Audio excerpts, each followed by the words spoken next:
جی جی پوچھیں پوچھیں. السلام علیکم. وعلیکم السلام. ایک تو میرا سوال یہ ہے کہ جو بھی آپ نے بات کی تھی نا، ہے ایک میرا سوال یہ ہے، جو بھی آپ نے بات کی تھی نا کہ ایک لڑکا چھوٹی چھوٹی سی باتوں پہ رشتے ریجیکٹ کر رہا تھا، تو کیا چہرے کی وجہ سے رشتہ ریجیکٹ کرنا کیسا ہے؟ اور دوسرا یہ ہے کہ اگر آپ کی کسی ایسی لڑکی سے شادی ہو رہی ہو جو کہ ماڈرن ہو، لیکن آپ کے اس کے ساتھ پہلے سے ریلیشن ہو، اور وہ اس پر ایگری ہو کہ شادی کے بعد میں یعنی کہ پردہ وغیرہ کر لوں گی اور مطلب دین سیکھنے کی کوشش کروں گی، تو اس پر کیسا ہے؟ اور دوسرا یہ ہے کہ بغیر کسی استاد کی گائیڈنس کے قرآن کریم کا ترجمہ پڑھنا کیسا؟ کہہ رہے ہیں کہ بھائی وہ کسی خاتون کی کو شکل کی وجہ سے ریجیکٹ کرنا کیسا ہے. دیکھو شکل کی وجہ سے ریجیکٹ کرنا جائز ہے، لیکن سب سے پہلے دین کو ترجیح دینی چاہیے. حدیث میں آتا ہے شکل بعد کی چیز ہے. ایک خوبصورت ہے دیندار نہیں ہے، ایک دیندار ہے خوبصورت نہیں ہے، تو پھر ترجیح کس کو دو گے؟ دیندار کو. یہ خوبصورتی کی ٹھڑک جو ہے نا تھوڑے دنوں میں ختم ہوتی ہے جب بچے پیدا ہوتے بگڑنا شروع ہوتے ہیں. ہاں دیندار بھی ہے خوبصورت بھی ہے، اور ایک دیندار ہے خوبصورت نہیں ہے، تو چلو بھائی وہاں دینداری بھی مل رہی ہے خوبصورتی بھی مل رہی ہے، تو پھر خوبصورتی کی بیس پہ ترجیح دے دو. تو سب سے پہلے دین کو رکھو، اس کے بعد خوبصورتی یہ ساری چیزیں اس کے بعد کی چیزیں. تو دین کے ترجیح دینے کے بعد اگر کوئی خوبصورت نہ ہونے کی بیس پہ ریجیکٹ کر دیتا ہے تو ٹھیک ہے، لیکن اس میں بھی ایک لمٹ ہونی چاہیے. کچھ لوگوں کا ایسا معیار ہوتا ہے اپنے آپ کو کبھی شیشے میں غور سے دیکھا نہیں ہوتا انہوں نے. ہمارے ایک جاننے والے تھے، ان کی شادی ہوئی، لڑکا تھا، تو اس کے احساس کمتری میں چلا گیا. جب دلہن کو دیکھا نا تو بار بار کہ میری بیوی تو خوبصورت نہیں ہے. تو ہمارے استاذ واقعہ سنا رہے تھے، کہتے ہیں اس کو میں نے کہا کہ تو نے کبھی اپنے آپ کو شیشے میں دیکھا ہے؟ کہہ رہے 100 دفعہ دیکھا. کہہ رہے آج اس نیت سے دیکھ کے میں خوبصورت ہوں یا نہیں ہوں. کہہ رہے جب دیکھا نا تو ذرا بھی اس میں حسن نہیں تھا. کہہ رہے جب اس نیت سے دیکھا نا بہت غور کیا کہ کسی حسن کچھ نظر آ جائے، تو نظر ہی نہیں آیا نا اپنے اندر. تو کہہ رہے اس کے بعد سے ٹھیک ٹھاک زندگی گزار رہا ہے. یعنی اس نے پھر یہ سوچا کہ اس ڈیزائن پہ یہ بھی کیا ہے؟ غنیمت ہے. تو اپنی حیثیت بھول جاتا ہے انسان، کبھی مالی حیثیت بھول جاتا ہے، کبھی جسمانی حیثیت بھول جاتا ہے. ہر ایک کو حسینہ چاہیے بھائی. ساری دنیا، وہ سارے مزے دنیا میں نہیں اللہ نے رکھے. ایک حد ہوتی ہے، ٹھیک ہے کسی حد تک اٹریکشن ہو تاکہ اس سے محبت بھی تو ہو نا. تو لیکن بہت زیادہ اس میں جانا اور بالکل ذرا رنگ بھی ایسا ہونا چاہیے اور ناک ایسی ہونی چاہیے، قد اتنا ہونا چاہیے اور یہ والی زبان ہونی چاہیے اس قوم کی. جو لوگ یہ کرتے ہیں پھر ان کو اس طرح کی مل جاتی ہے، لیکن ان کی حالت یہ ہوتی ہے کہ جب دانت تھے تو بادام کھانے کے پیسے نہیں تھے، اب جب بادام آئے ہیں تو منہ میں کھانے کے لیے دانت بچے نہیں. تو مل تو گئی حسینہ، لیکن خود اب اتنی عمر ہو گئی ہے کہ اب وہ بڑھاپے کی طرف جانا شروع ہو گئے. بچے بڑھاپے میں پیدا ہو رہے ہیں. تو ہر چیز کی ایک حد ہوتی ہے یار. مل جائے اٹریکشن لگے تو بس اللہ کا نام لے کے کر لو. اور پھر یہ سمجھو اللہ کے علم میں میرے لیے اس سے خوبصورت دنیا میں تھی نہیں. وہی بندہ خوش رہ سکتا ہے. اور جو کمپٹیشن میں لگ گیا نا، ابے فلانے کی بیوی دیکھو فلانے کی دیکھو، تو کمپٹیشن کی تو کوئی حد نہیں ہے بھائی. پھر تو لگے گی نہیں کوئی حسینہ. آپ ایک سے ایک بڑھ کر مارکیٹ میں وہ پھر عورتیں غصہ کرتی ہیں ہمیں کیا بول رہی. میں امریکہ بھی گیا نا، ایک کالونی میں نے دیکھی اتنی خوبصورت، میں نے کبھی زندگی میں نہیں دیکھی اتنی خوبصورت کالونی یار. تو میں بڑا حیران، میں نے کہا اس سے بھی کوئی خوبصورت علاقہ ہو سکتا ہے؟ دوسرے علاقے میں وہ اس سے بھی زیادہ خوبصورت. ہم کہتے ہیں نا جنت کتنی خوبصورت ہوگی، بھائی جب دیکھیں گے نا تو ہم کہیں گے بھائی یہ تو بہت خوبصورت جنت ہے. اور حدیث میں آتا ہے کہ جو اوپر کی جنت ہوگی نا، جو وہ اس سے بھی زیادہ خوبصورت ہوگی.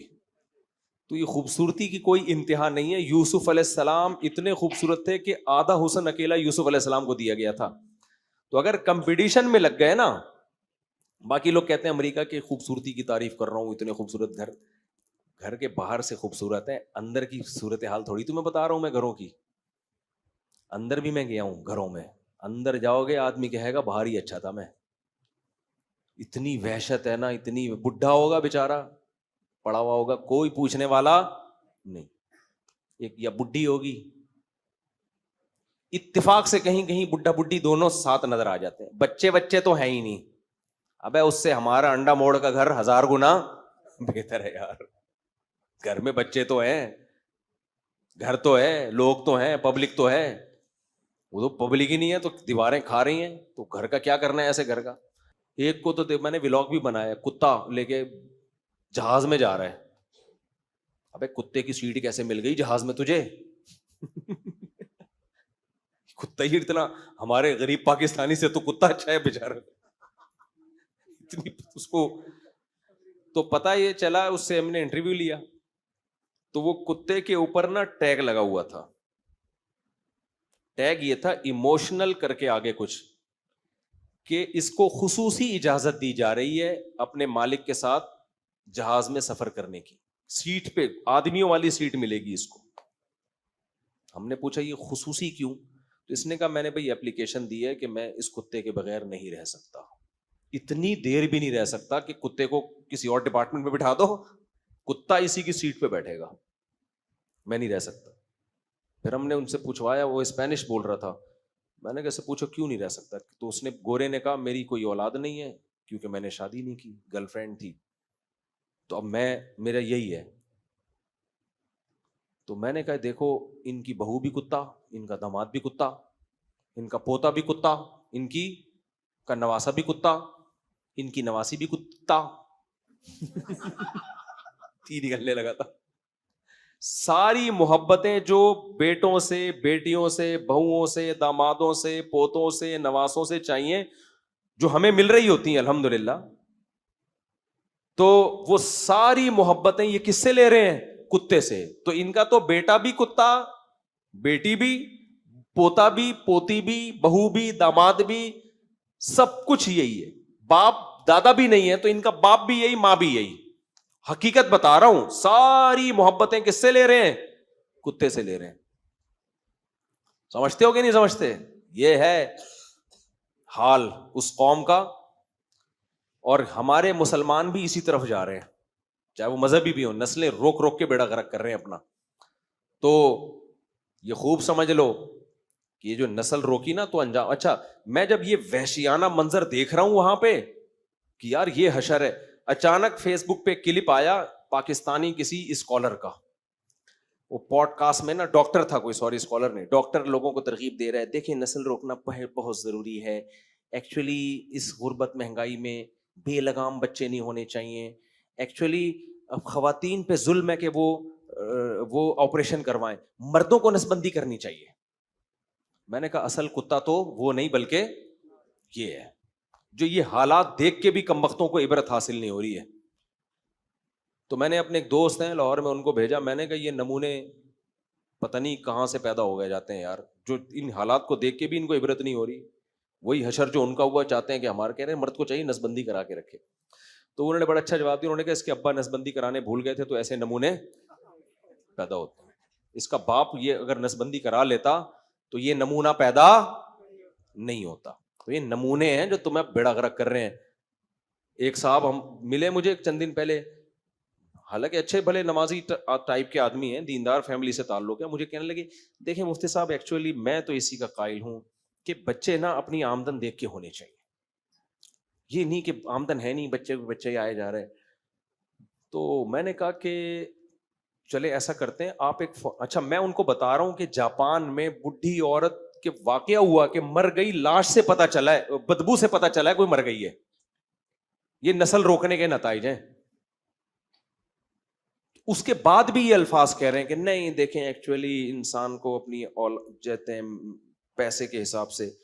تو میں نے کہا پھر آپ بتا دیں کہ کتنے پیسوں میں کتنے بچے ہونے چاہیے. ایک فارمولا بنائے تاکہ میں بیان میں نا پھر لوگوں کو بتاؤں, بھائی جس کے 1 لاکھ تنخواہ ہے اس کے 1 بچے, جس کے 2 لاکھ ہیں اس کے 2 بچے, جس کے 1 کروڑ ہے اس کے 10 بچے, اور جس کی اتنی آمدن ہے اس کے نہیں ہونے چاہیے. تو کوئی فارمولا بتا دو بھائی, کیا خیال ہے؟ پھر میں نے کہا آپ کو پتا نہیں ہے کہ جتنے ارب پتی لوگ ہیں نا ان کے بچوں کی تعداد اتنی کم. یہ نفسیاتی بیماری ہے, یہ جو ہے نا دماغی بیماری ہے کہ بچے ہو جائیں گے, کھائیں گے کہاں سے. یہ نفسیاتی مرض ہے جو اللہ پہ توکل نہ کرنے کے نتیجے میں پیدا ہوتا ہے. یہ کوئی فلسفہ نہیں ہے, فلسفہ ہوتا تو پھر بتا دیتے.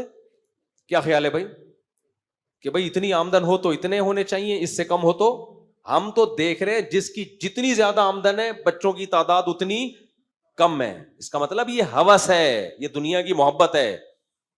سمجھتے ہو کہ نہیں سمجھتے؟ یہ مسئلہ نہیں ہے کہ آمدن کی وجہ سے, یہ منجن ہے جو مارکیٹ میں بیک رہا ہے. اس لیے نہ اٹھا کر پھینک دو باہر گلی میں.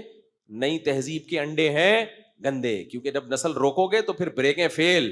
پہلے گوروں کو یہ سمجھایا کہ 2 بچے ہی اچھے ہیں, تھوڑے دن میں ان کا جب بچے کم اچھے ہیں تو پھر نہ ہی ہو زیادہ اچھے ہیں, پھر وہ اس پہ سیٹ ہو گئے. اب تو وہاں کتا نہ ہونا عیب ہے. ابے تیرے پاس کتا ہی نہیں ہے, تو انسان کا بچہ ہے یا کتے کو, یعنی کیا ہے یہ, تیرے پاس کتا ہی نہیں ہے. جس کے پاس کتا نہ ہوا اب عیب سمجھا گیا ہے. جی بھائی کچھ پوچھ رہے ہیں آپ؟ السلام علیکم. وعلیکم السلام. مفتی صاحب 2 سوال ہیں. سب سے پہلا یہ کہ ڈیجیٹل کرنسی کے بارے میں اکثر سنتے ہیں, کوئی کہتا ہے حلال ہے کوئی حرام ہے, اس کے بارے میں واضح کریں. ڈیجیٹل کرنسی پر ہمیں اعتماد نہیں, ہمیں اس پر اطمینان نہیں ہے, اس کے جواز پر, اس کو اوائڈ کریں. اور دوسرا سوال یہ کہ جو ہے وہ اکثر آپ اپنے بیان میں کہتے ہیں نکاح کے بارے میں, تو اس میں جو ہے وہ پھر یہ سوال آتا ہے اکثر, میں کسی کو کہتا ہوں, وہ کہتا ہے بھائی مفتی صاحب سے یہ بھی پوچھو کہ کتنی آمدن ہو تو پھر نکاح کریں. ہاں یہ وہی سوال ہے, کتنی آمدن ہو تو بچے پیدا کریں. یہ ایسی بے وقوفوں والا سوال ہے.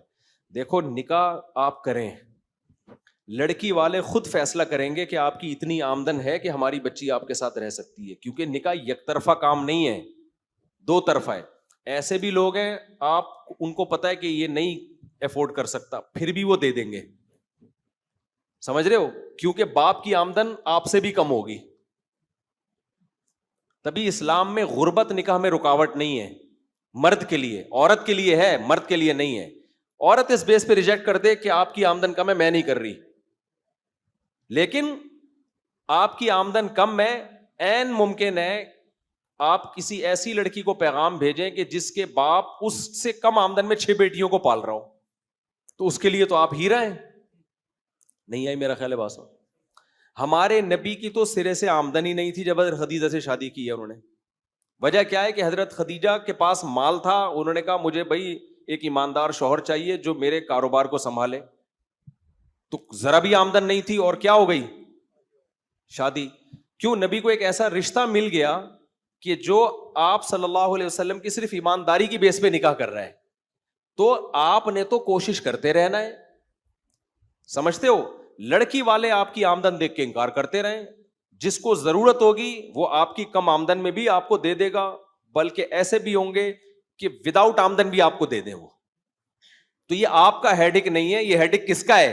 سامنے والی پارٹی کا ہیڈک ہے. اس لیے علماء نے لکھا ہے کہ جس شخص کو غربت کے باوجود رشتہ مل گیا تو یہ نکاح کی استطاعت اس میں ہے, یہ نہیں کہہ سکتا مجھ میں نکاح کی استطاعت نہیں ہے.